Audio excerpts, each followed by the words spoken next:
Hello guys, ayun na nga po pala. Bakit tayo nag-video? Ayan, dito na tayo sa Hordam. Dito na tayo sa place natin. Nakakarating lang natin.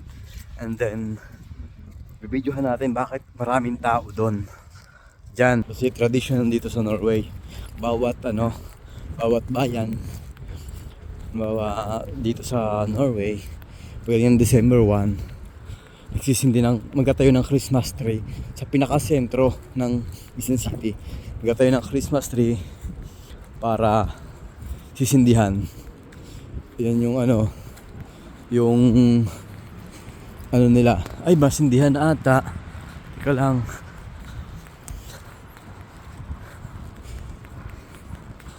Tingnan natin. Ako, ang daming tao dyan eh. Tayo baka din natin abutan. Daming tao ngayon dyan. Ayan o. Oh, nag-aalisan ha.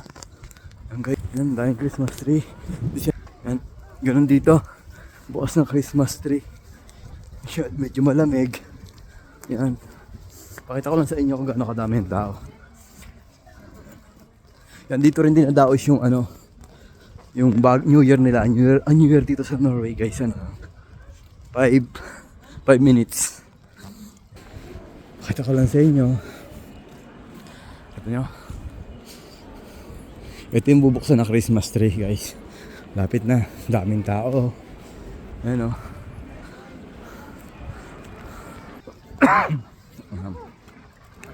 Daming tao, guys. Pakita ko sa inyo kung alin yung Christmas tree yung bubuksan.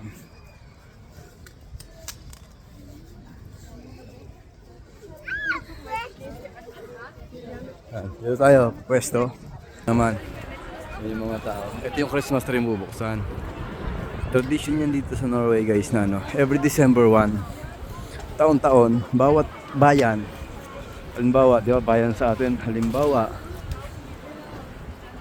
bawat city, ganyan, mayroon, for example, Pasay, Makati, Mandaluyong, Taguig, yan, Quezon City, yan, bawat bayan, meron yan, magtatayo ng Christmas tree malalaki, tunay na Christmas tree. Tapos sisindihan yan, guys. Anong oras pa kaya sinisindihan? Ito baka alas 5 ata ngayon. Ayan, kumakita nyo naman yung mga tao. Daming tao.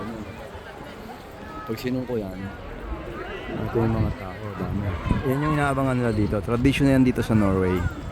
Okay? Ayan, abangan natin. Ikat natin to hanggang 3 minutes lang tayo mag video. Pinakita ko lang yung maraming tao. Ayan. Makikita nyo ako nandito.